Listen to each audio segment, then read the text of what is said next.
감사합니다. 오늘 이제 제 6번째 강의 진행하도록 하겠습니다.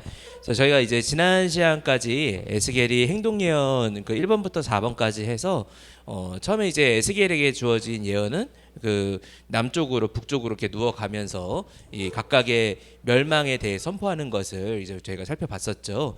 그래서 이제 오늘부터 볼 5번째 예언부터 7번째 예언은 구체적으로 멸망하는 모습이 어떤 건지를 보여주는 것이 이 그 모습이라고 할 수가 있겠습니다. 그러니까 어찌 보면은 이제 제가 사실 이렇게 할 때마다 행동예언 부분들은 이렇게 표지를 만들 때 그 PPT 표지를 만들면서 AI로 이렇게 조금 이렇게 이미지 생성을 하는데, 근데 이제 어찌 보면 사람이 약간 그 미친 그런 모습처럼 보여요. 왜냐면 당장 뭐 손뼉을 치면서 발을 구르고 또 이 당시에 뭐 오늘날은 저희가 패션으로 막 머리를 뭐 기르기도 하고 뭐 짧게 깎기도 하고 다양한 헤어스타일을 하지만 이 당시 사회에서는 머리카락과 수염이 멋이고 권위였던 시대예요. 그래서 아마 성경에 기록되어 있는 인물 중에 물론 뭐 원로 목사님께서 말씀하신 부분이 있으니까 가장 완벽한 미남이 있다면 첫사람 아담이었을 거고요. 근데 그 아담 이후에 그러니까 죄악된 인류 중에서 제일 잘생긴 사람이 있다면 누굴까? 성경에 제일 잘생긴 사람이 누굴까 하면은 개 중에 후보로 뽑힐 만한 사람, 뭐 정확히 누굽니다라고 말은 못해요. 근데 이제 이 사람은 분명히 후보에 들어갈 거다 싶은 사람이 누구냐? 압살롬이에요. 왜? 압살롬에 대해서 뭐라고 묘사되어 있느냐? 해마다 머리를 잘랐는데 머리카락을 재보니까 그 오늘 우리가 쓰고 있는 저울로 따지면은 머리카락 무게가 막 6kg, 7kg 됐다라고 이야기를 해요. 물론 이제 진짜 머리카락만 6kg, 7kg면은 좀 그거는 뭐 미용실에서도 그만큼이 안 나올 거예요. 근데 이제 아마 그 머리카락에는 장신구를 포함하거나 해서 그 정도 무게를 이야기할 것 같은데, 어찌 됐든 간에 이런 표현이 나오고 이 머리카락과 수염이 되게 멋있는 사람으로 나오거든요. 그러니까 그거는 당시 뭐 오늘날처럼 뭐 얼굴이 조각처럼 생기고 뭐 이렇고 저렇고 이게 잘생긴 기준이 아니라 당시에는 머리카락 길고 수염이 아름답고. 근데 이것도 결코 쉽지 않아요. 왜? 그 당시에 샴푸 잘하고 또 수염 관리 잘하고 그러려면은 돈도 좀 있어야 되고 신경도 잘 써야 되고, 그러면 그만큼 멋있는 그런 이야기를 듣겠지만 관리를 잘 못하면은 그럼 사람들이 이 사람은 이게 머리가 밀렸다는 이유로, 그래서 우리가 뭐 엘리사 선지자의 경우를 봐도 엘리사 선지자도 대머리라는 이유로 이 엘리사 선지자의 그 예언의 권위를 인정하지 않는 그런 현상들을 볼 수가 있어요. 그러니 우리가 이런 배경들을 볼 때 이 세 가지 이 지금 에스겔 선지자가 하고 있는 모습들은 앞으로 포로로 끌려가는 모습, 지금 내가 포로가 돼가지고 앞으로 너희가 이렇게 될 거야라는 것을 개인에게 온몸으로 보여주고 있는 거예요. 그래서 우리가 그런 관점에서 우리가 서론 부분을 보시면은 이제 앞으로 있을 예루살렘의 멸망, 이스라엘 멸망에 대해서 아주 상세하게 이야기를 합니다.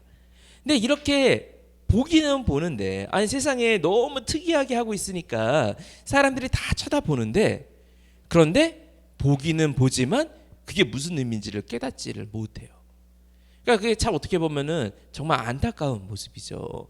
그래서 우리가 성경에 보면은 신명기 29장 4절 말씀 보니까 깨닫는 마음과 보는 눈과 듣는 귀를 아직까지 너희에게 주시지 않았다라고 말씀을 하고 있어요. 그러니까 하나님의 말씀을 보고 듣고 마음에 새겼음에도 불구하고 이것을 깨닫는 마음이 없으니까 봤는데도 모르고 들었는데도 모르고 마음에 담기지도 않는 거예요. 그리고 잠언 20장 12절 말씀 보니까 그거는 뭐 여러 번 들으면은 귀가 트이지 영어는 그렇게 될 수 있을지언정 하나님의 말씀은 어떤 사람은 100번 들어도 안 트인가 하면은 어떤 사람은 하나님이 딱 열어주실 때 한 번에 트이기도 해요. 왜? 다 하나님이 지으신 것이기 때문이라는 거죠.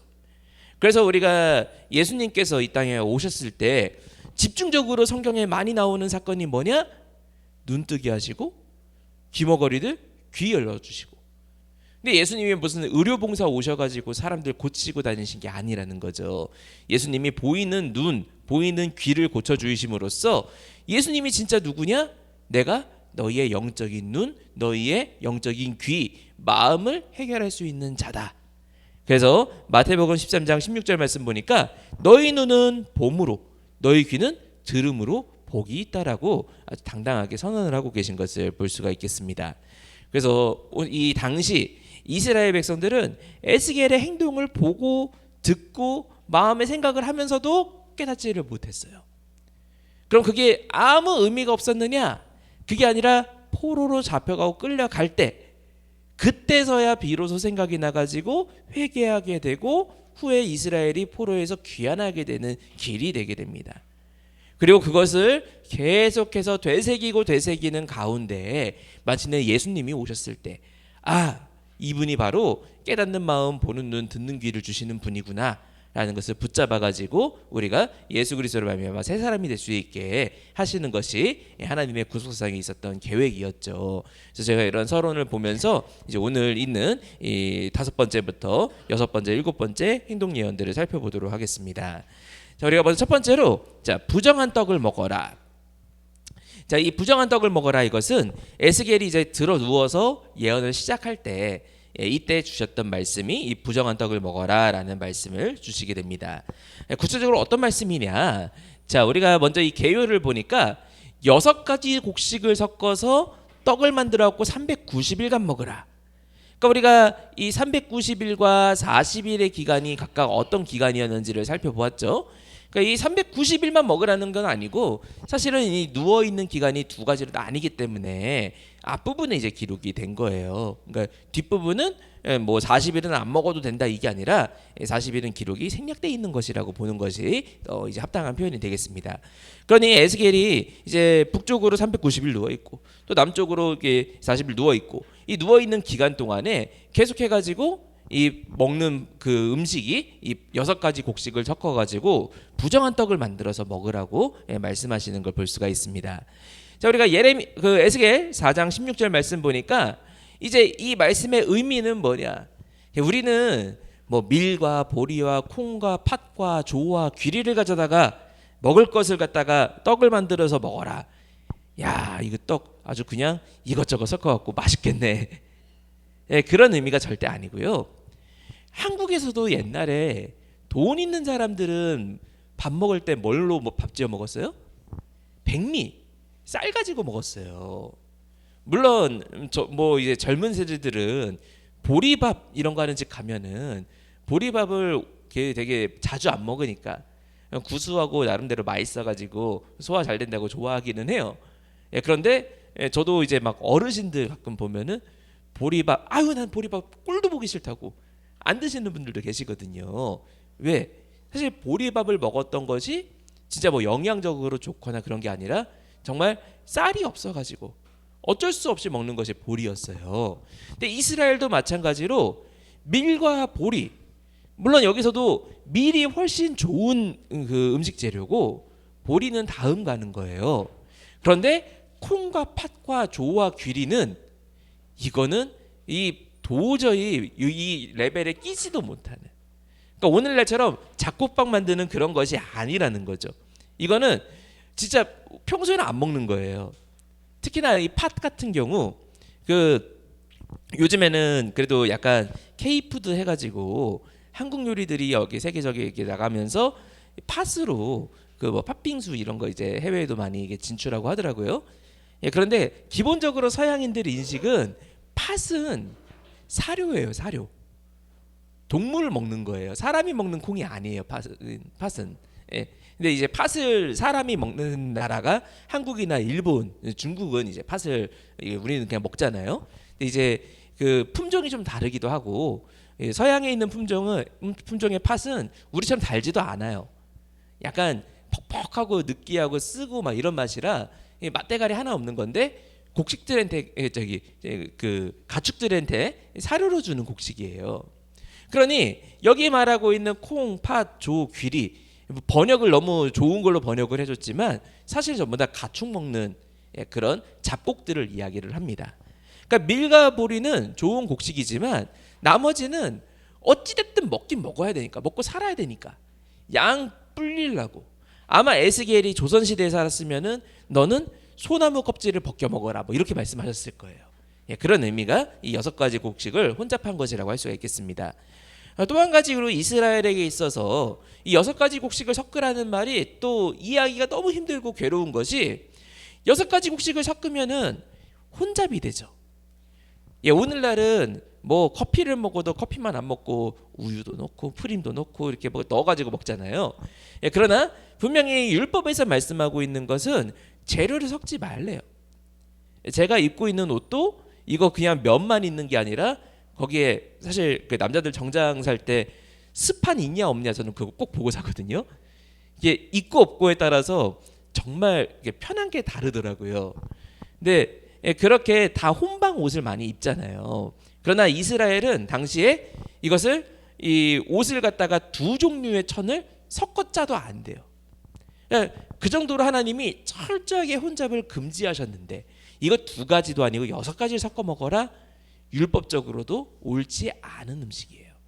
그러니 이 가치로도 그렇고 율법적으로도 전혀 맞지 않는 음식을 먹으라고 명령하신 걸 볼 수가 있습니다. 그리고 이 음식의 그 정도를 보니까 하루에 20세겔 중씩 먹되 인분으로 불을 피워 구워라라고 명령을 하십니다. 자, 20세겔 우리가 세겔이란 단어를 잘 모르니까 아 이만큼씩 먹으라는 거구나 하고 그냥 넘어갈 수 있는데 한 세겔, 이 세겔은 동전이 물론 동전으로도 나중에 나오기는 해요. 근데 이 세겔은 기본적으로 이 동전의 의미보다도 무게라는 뜻이에요. 그래서 이 무게가 11.4g이 1세겔이에요. 그러니까 20세겔이면 얼마냐? 대략 228g이거든요. 제가 아까 올라올 때 챙겨야지 하고 깜빡하고 못 챙겼는데 햇반 하나가 210g이에요. 그래서 제가 일부러 오늘 햇반 갖고 와서 보여드리면서 말씀드리려고 그랬는데 이 햇반 요만하잖아요. 사실 제가 햇반을 점심에 먹으면은 이게 저녁에 가기 전에 한 4시쯤 되면 배가 고파요. 그러니까 사실 이게 밥 끼니로 다 하기에는 좀 모자란 양이잖아요. 그래서 이 햇반 하나를 가지고 하루에 아침, 점심, 저녁 나눠 먹으라는 거예요. 그러니까 얼마나 음식량이 모자라요. 그래서 이 하루 식사량을 그만큼 제한해 가지고 그리고 물도 흰 6분의 1씩 되어서 때를 따라 마시라. 이 여기 말하는 흰 6분의 1이라는 건 뭐냐? 대략 0.6리터 정도. 그러니까 우리 삼다수 하나 요게 한 500ml인가요? 여기 조금 더 큰 거 350 같은데 뭐 한 300ml 정도니까 요거 한 2개 정도. 요거를 갖다가 하루 종일 먹는 물의 양인 거예요. 그러니까 아주 모자란 거예요. 이게 그 한글 성경에 보면은 때를 따라 먹고라는 표현이 나와가지고 아 이거 한 끼당 20세겔씩 때를 따라 먹어라 이 얘기 아니에요. 번역을 조금 애매모호하게 번역을 했는데 20세겔 중을 때를 따라 먹어라. 나눠가지고 세 끼로 나눠 먹고 그다음에 이 6분의 1밖에 안 되는 그 흰을 그러니까 한 0.6리터 정도밖에 안 되는 그 양을 또 때를 따라 가지고 아침, 점심, 저녁 먹는 총 양이 0.6 뭐 리터 한 600ml밖에 안 되는 되게 가혹한 그런 그 식사량을 보여주고 있습니다.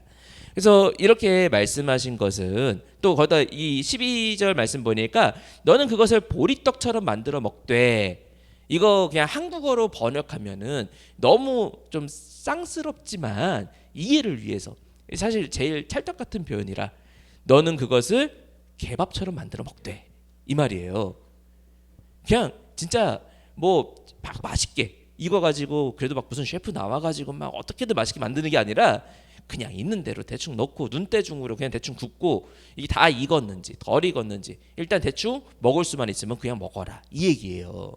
그러니까 그렇게 보여주는데 게다가 연료는 뭐냐? 인분분 사람의 똥으로 갖다가 불을 피워가지고 그걸 먹으라고 하니 이게 얼마나 이게 처참한 상황이에요.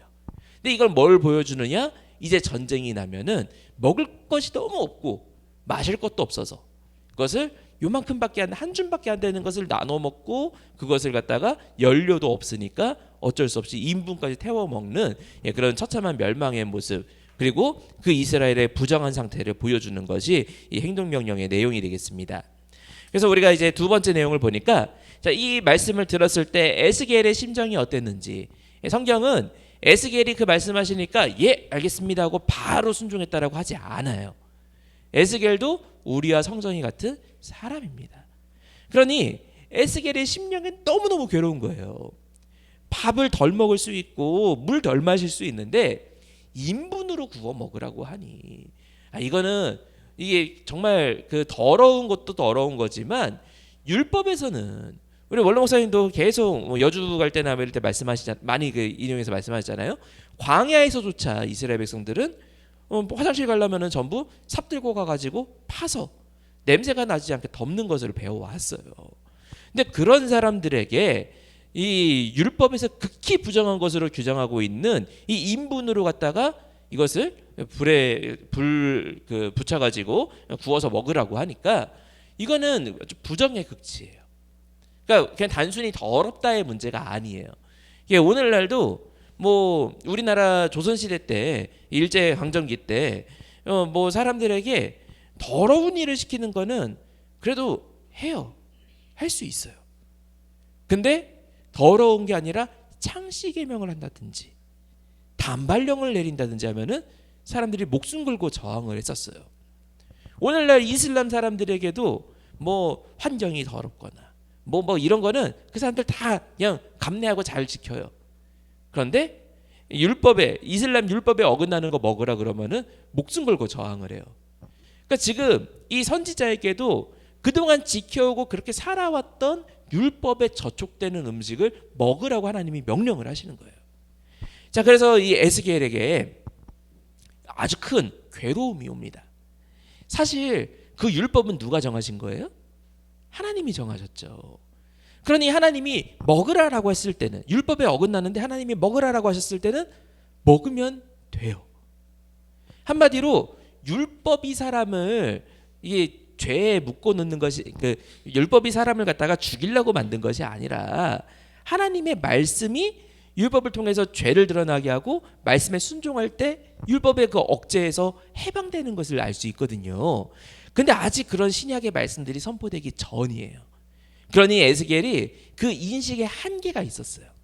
에스겔이 그래서 마음속에 너무 괴로워하면서 나는 영혼을 더럽힌 일이 없었나이다. 내가 지금까지 가증한 거, 스스로 죽은 거, 율법에서 정죄하는 거 먹은 적이 없는데 아유 하나님 어떻게 나보고 율법에 저촉되는 것을 먹으라고 하십니까?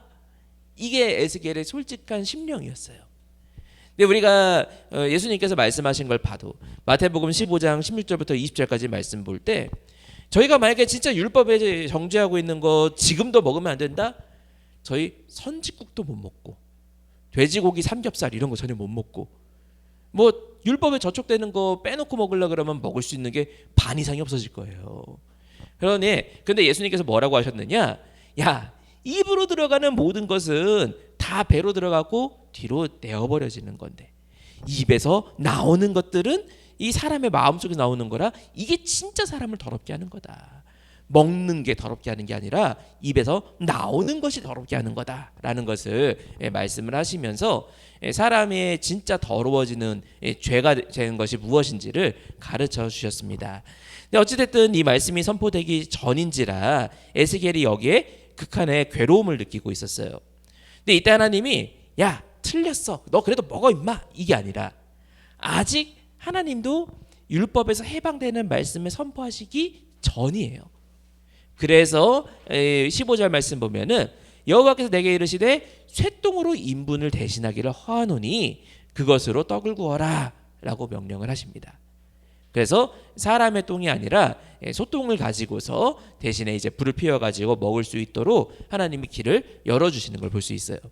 그래서 욥기 36장 5절 말씀 보면은 하나님은 전능하시나 전능하시니가 아니라 전능하시나 아무도 멸시치 아니하시며 그 지능이 무궁하사라고 말씀을 하고 있어요.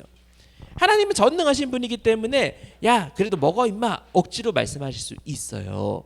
그러나 에스겔의 그 연약함도 멸시하지 않으시고 하나님께서 소똥으로 먹을 수 있도록 그것을 허락하시고 유예하신 것을 성경에서 말씀을 하고 있습니다. 우리가 비슷한 사건을 베드로의 경우도 보면은 베드로도 이제 이방인 고넬료에게 세례를 주기 이전에 미리 이상을 보게 되는데 거기에 가증한 벌레들, 뭐 더러운 벌레들을 갖다가 막 가득 담은 그릇을 보고 먹으라라고 하시니까 여전히 예수님과 함께 다녔던 베드로조차도 아유 제가 이거 율법에 저촉되는 거 어떻게 먹습니까? 2번이나 먹으라라는 말씀을 듣고서 이 깬 다음에 그리고 고넬료에게 세례를 주라는 말씀인 것을 깨닫고 세례를 주는 사건을 기록을 하고 있죠.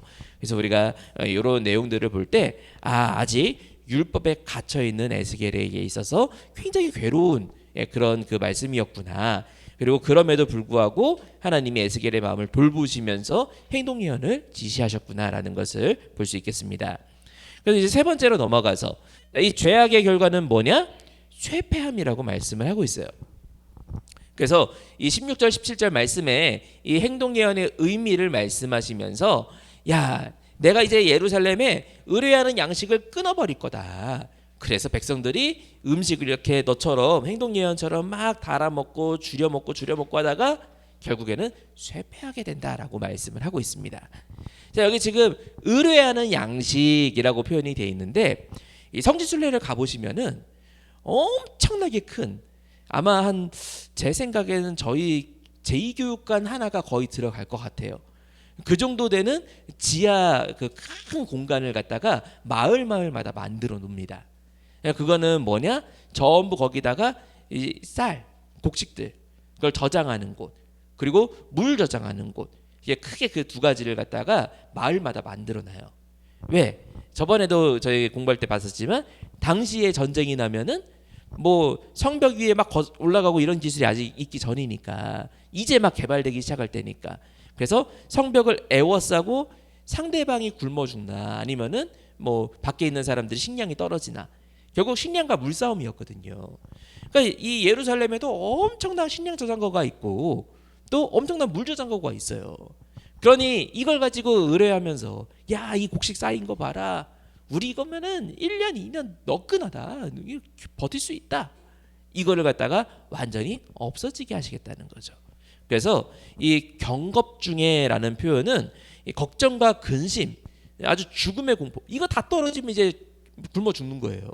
그러니까 이 겁에 질려 가지고 양식을 아껴 먹는 모습을 가리키고 그리고 이 마침내 양식이 끊어지고 나면은 그래도 뭘 먹고 살아야지 사람이 사니까 나중에는 결국에 아비가 아들을 먹고 아들이 아비를 먹게 된다.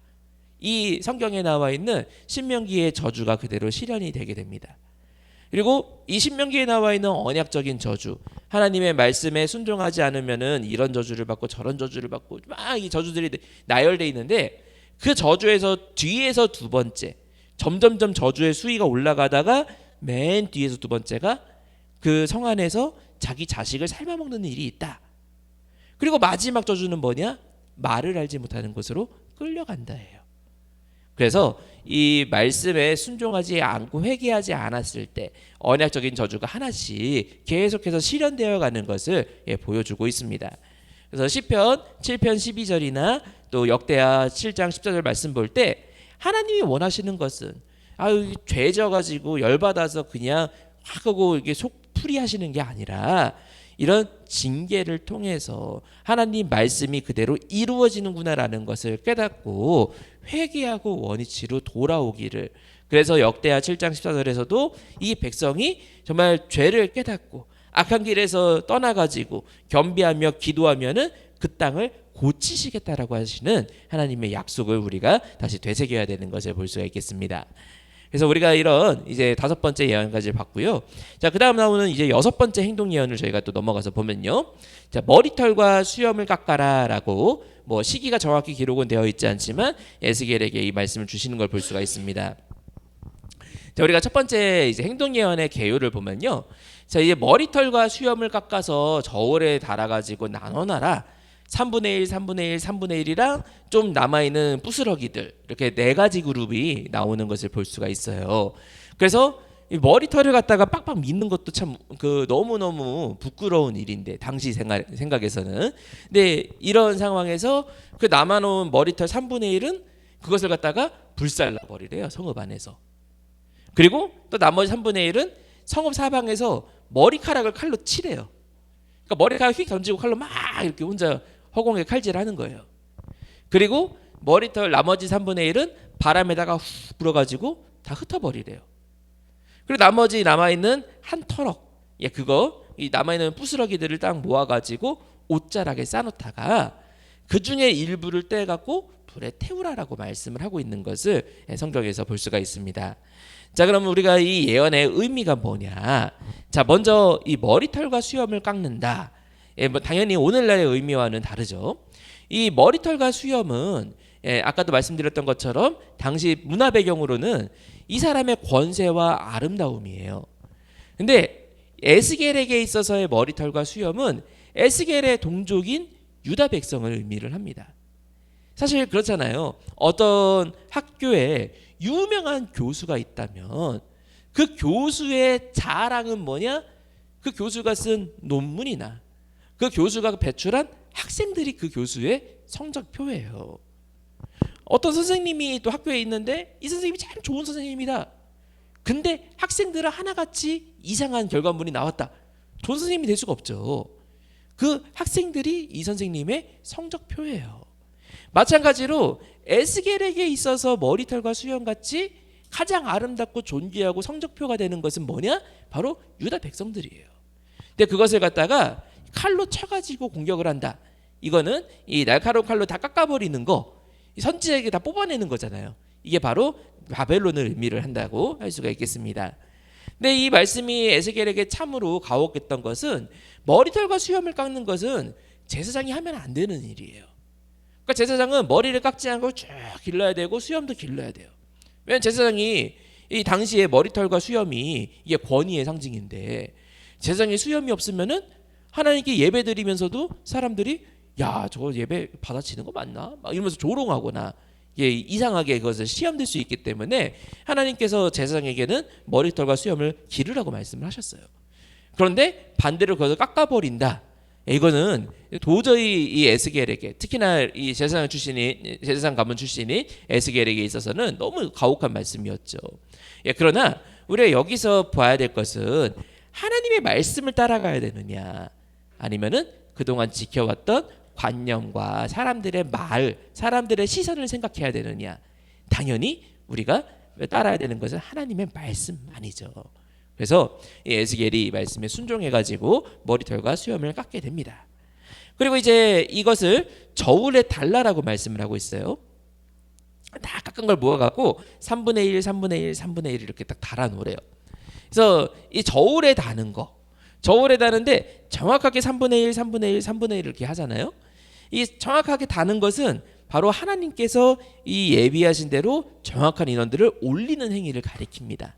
그래서 저울이라는 것은 물론 오늘날 우리가 뭐 공장에서도 사고 다이소에도 사고 뭐 다 살 수 있겠지만 이 저울은 기본적으로 하나님이 만드신 것이고 하나님의 것이라고 말씀을 하고 있어요. 그런데 모든 저울이 아니라 공정한 저울은, 그러니까 뭐 사실 저희도 그러잖아요. 저도 이렇게 샤워한 다음에 집에 있는 체중계 안에 딱 올라가고 와이프가 몇 킬로야 이러면은 고장났나 봐 이러고 이렇게 내려가거든요. 이렇게 내가 살쪘을 리가 없어 이러면서 이렇게 내려가는데, 근데 이 사람의 만든 체중계는 이거 계속 바뀌고, 제가 집에서 쟀을 때하고 목욕탕 가서 쟀을 때하고 몇 그램씩 바뀌거든요. 그러니까 이 사람의 것은 정확하다고 할 수가 없어요. 근데 이게 단순히 우리가 뭐 고기 살 때, 몸무게 잴 때 이럴 때만 저울 쓰는 게 아니잖아요. 사실 가장 중요한 저울은 저희가 얼마 전에 6.3 지방선거 있었지만 그럼 후보자들을 딱 재가지고 누가 하나님 마음에 맞고 한지 경중을 가려야 되잖아요. 근데 그걸 바르게 하느냐? 바르게 하지를 못해요. 그래서 공평한 간칭과 명칭, 하나님께서 이 저울을 정하신 것, 정확한 저울은 오직 하나님이 정하신 것이다 라고 표현을 하고 있습니다. 그러니 이 머리털 중에 3분의 1이 아유 나는 칼이 아니라 불의 심판받고 싶었는데 왜 난 칼이 났어요 라고 말할 것이 아니라는 거죠. 그리고 우리가 이제 세 번째 내용 보니까 이 3분의 1씩 불사르고 칼로 치고 바람에 흩어버린다. 이것은 이제 에스겔 5장 12절 말씀 보니까 3분의 1은 온역으로 죽고 또 3분의 1은 그 뒤에 칼에 엎드려지고 또 3분의 1은 사방에 흩어지게 되고 뒤에 칼이 따라간다라고 말씀을 하고 있어요. 그래서 이 표현들을 보니까 이 3분의 1 처음에 불살라버린 머리카락들은 온역과 기근으로, 마치 그 기근의 뜨거움, 온역의 그 뜨거움으로 왔다가 성읍 안에서 다 말라 죽게 되는 사람들을 가리켜요. 그리고 나머지 3분의 1은 바벨론 군대에 의해 가지고 칼 맞아하고 죽는 사람들을 가리켜요. 그 나머지 3분의 1은 뭐냐? 흩어져 가지고 생명은 구한 것 같은데 도망가고다가 객사하거나 어디 흩어져 가지고 이름도 모르게 사라져 버리거나 이런 사람들을 가리키는데, 참 5장 12절 말씀 뒤에 보니까 무서운 것이, 이들이 막 도망가면은 내가 도망가다 보면은 어떻게든 심판에서 벗어날 수 있을 거야. 그게 아니라 칼이 뒤에 따라간대요. 그래서 한 사람도 남김없이 이들은 다 심판을 받게 된다라는 것을 보여주고 있죠. 그런데 개 중에 이 털역의 일부, 머리카락의 일부는 취해가지고 옷에 싸놨어요. 옷에 싸놓는 것은 하나님의 보호를 가리킵니다. 그런데 보호되고 구별된 자들이 있는데 그게 또 다 남은 자들이 아니에요. 그래서 남은 자들 가운데서 남은 자가 있어야 되는 거죠. 하나님께서 구별하시고 남은 자들 중에서도 가라지가 섞여 있는 거예요. 그래서 그 가라지들 얼마를 빼가지고 불에 던져 살라버리고, 나머지 옷자락에 있는 자들이 최후의 보호받게 되는 것을, 최후의 이제 구원을 받게 되는 것을 말씀을 하고 있습니다.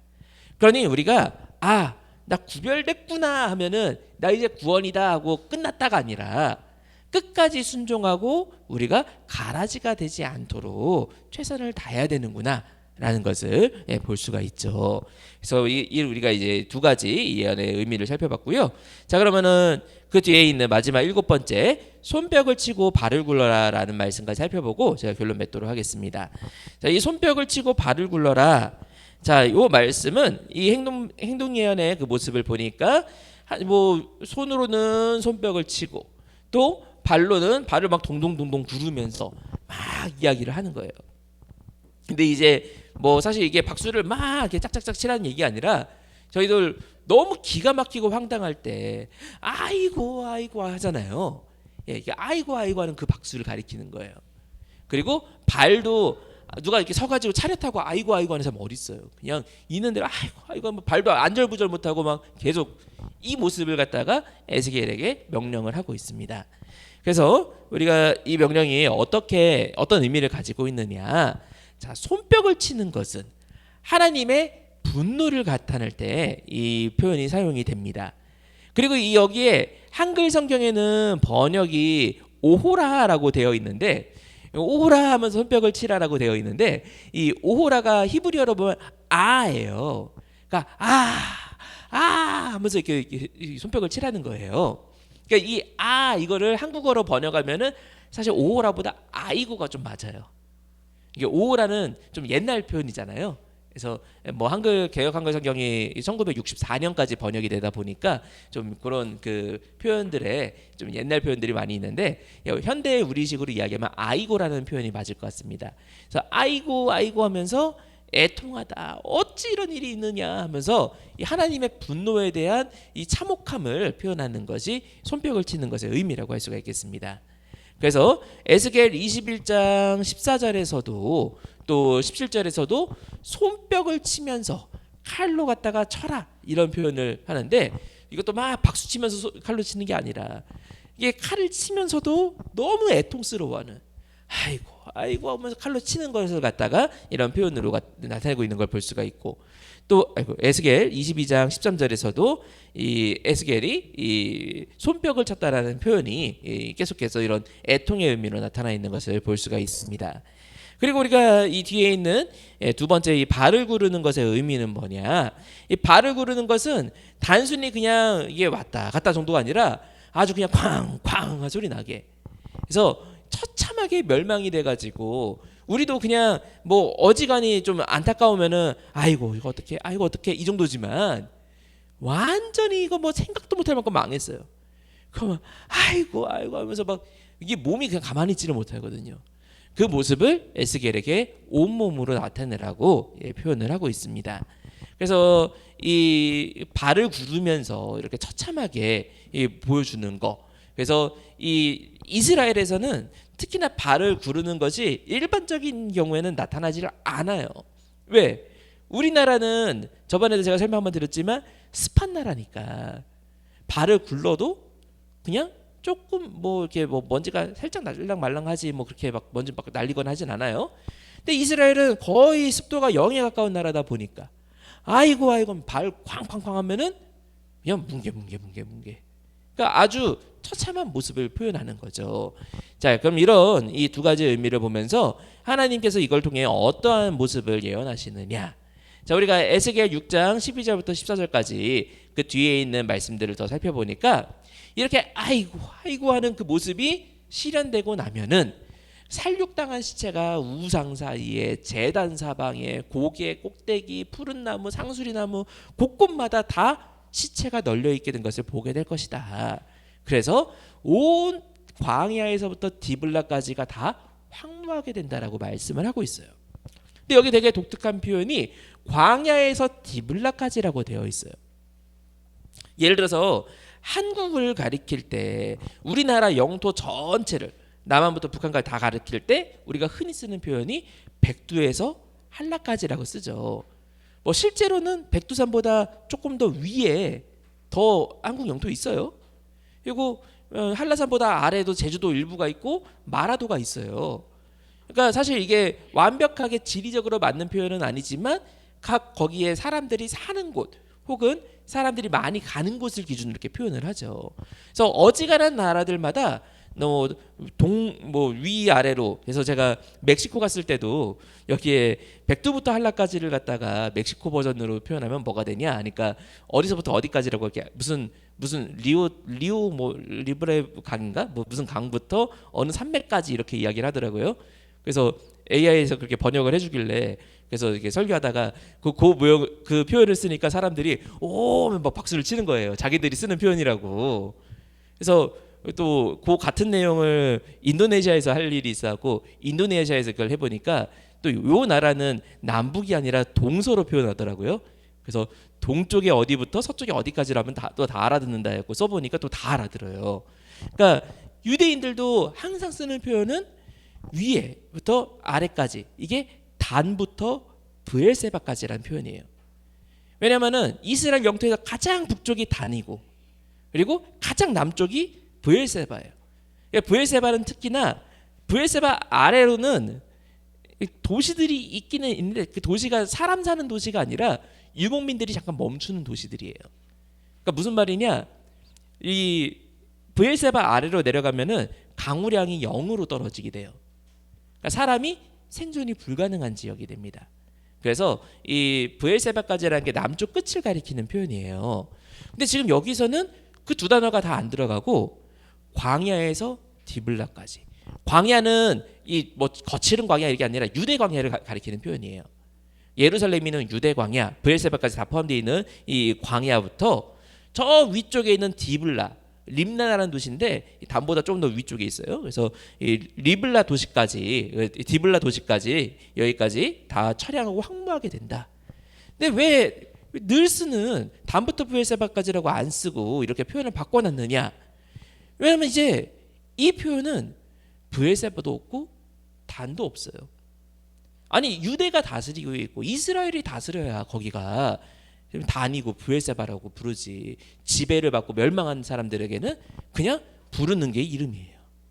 그래서 이 광야라는 거는 이제 그냥 브엘세바고 뭐고 그냥 마을의 의미가 없다는 얘기예요.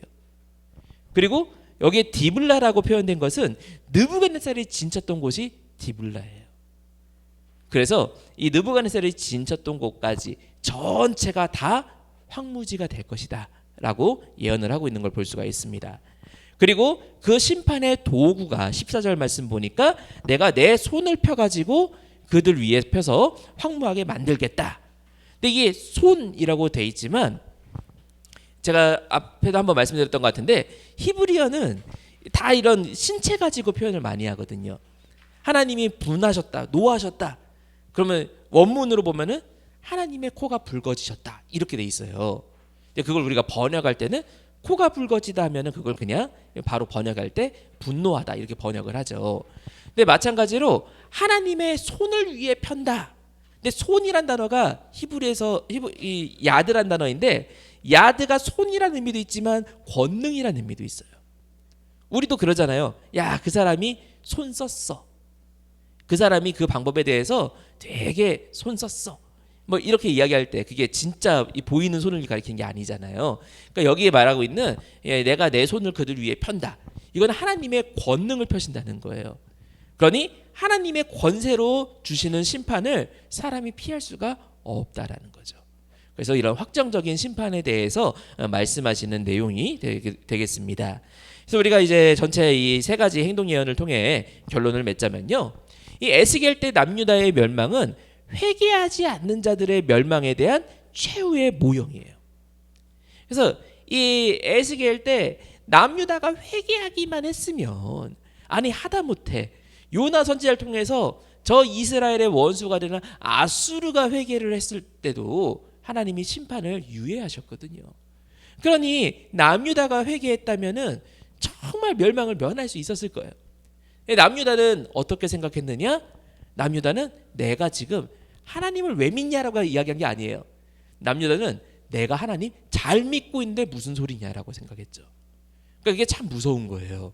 그래서 우리가 오늘 이제 본문 말씀을 보니까 이 에스겔 때 있었던 3분의 1, 3분의 1, 3분의 1 이 심판의 그 모습을 예언하는 모습이 나왔죠. 근데 요한계시록에도 보면은 이 3분의 1, 3분의 1, 3분의 1의 그 심판에 대한 모습을 계속해서 언급을 하고 있어요. 특별히 이 나팔 재앙에 보면은 첫째 나팔부터 넷째 나팔까지 전부 이 3분의 1이라는 표현을 그대로 가지고 와서 땅의 3분의 1, 또 바다의 3분의 1, 그리고 강의 3분의 1, 해의 3분의 1, 달의 3분의 1, 별의 3분의 1. 이게 진짜 그러면은 자로 재가지고 3분의 1을 가리키는 거냐? 3분의 1을 3번 더하면은 얼마가 돼요? 1이 되죠. 전체가 되죠. 3분의 1 하나, 3분의 1 하나, 3분의 1 하나면은 전체가 돼요. 그 말은 무슨 말이냐? 하나님이 심판하시기로 작정된 사람 중에 예외가 없다라는 이야기예요. 그래서 이 에스겔에 나왔던 이 3분의 1의 이야기를 요한계시록에서 갖고 와가지고 첫째 나팔, 둘째 나팔, 셋째 나팔, 그리고 넷째 나팔에서는 해, 달, 별의 3분의 1로 갖다가 표현하고 있는 것을 볼 수가 있겠습니다.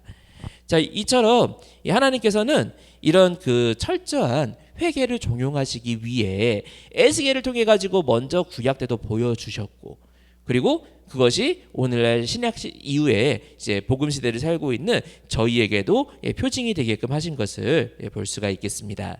그래서 결론의 결론으로 마지막 구절을 보면요.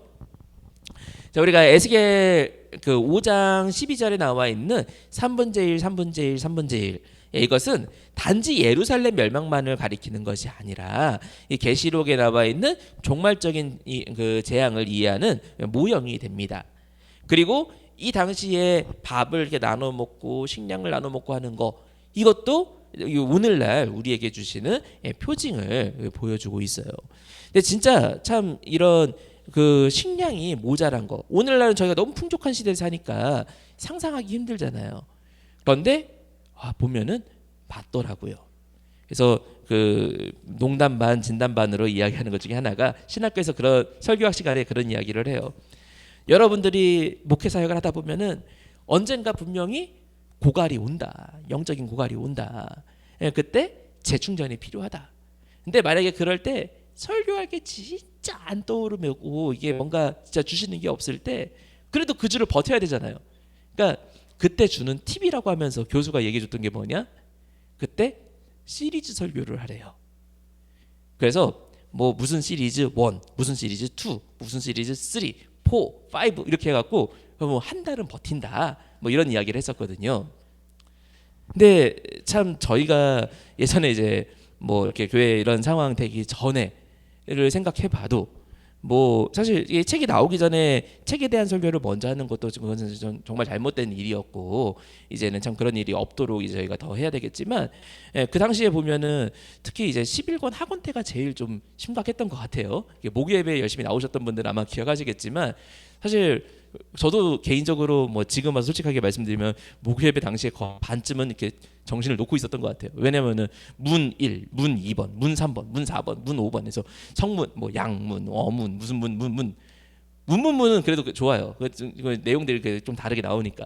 그러고 나니까 다 끝나고 나서 야 이제 이거 끝났구나 싶었더니 그 다음에는 무슨 가문 1번 바로스 가문, 무슨 가문, 무슨 가문, 무슨 가문 해갖고 가문 17번을 갖다 17주를 간 다음에 그리고 그 다음 주부터는 이제 그 첫 번째 가문별 끝났으니까 그 다음에는 뭐 무슨 성전 봉사자별 또 17가문 이거 17가문을 갖다 3번을 반복을 해가지고 저희가 이제 아연질색했던 그런 상황들이 있었는데 이런 얘기를 왜 했느냐? 식량을 갖다가 쪼개 먹는데요. 그 20세겔밖에 안 되는 햇반 하나밖에 안 되는 그 양을 아침, 점심, 저녁에 쪼개 가지고 먹을 수밖에 없는 게 그게 기근의 모습이었어요. 근데 오늘날 우리가 물질적으로 풍요하니까 이런 거 상상을 못 한다고 하지만 오늘날 한국 교회가 사실 그래요. 영적인 교훈도 쪼개가지고 그걸 먹으면서 배부르다, 목마르다 이것을 못 느끼고 있는 서서히 말라 죽어가는 게 한국 교회의 어떤 참 우리가 개혁해야 되고 바뀌어야 되는 모습이라고 할 수가 있겠습니다. 그래서 이러한 단순히 식량만의 문제가 아니구나라는 것을 저희가 생각을 하면서 우리가 사실 구속사 말씀은 이거 쪼갤 게 아니라 이거 하나 소화하고 나면은 또 다음 게 이렇게 나와 있고 분명히 책을 제가 뭐 3번 읽었고 5번 읽었고 7번 읽었는데 여덟 번째 읽을 땐 또 다르거든요. 그래서 계속해서 우리에게 멈추지 않고 생명수를 공급해주고 있는 말씀이 있기 때문에 우리는 기근을 당하는 것이 아니라 영적인 풍요를 누리는 가운데 마지막 시험에서 승리하는 우리 평강의 성도가 되실 거 믿으시는 가운데 그것을 사명으로 완성하는 저희들 되기를 주님의 이름으로 축원하겠습니다.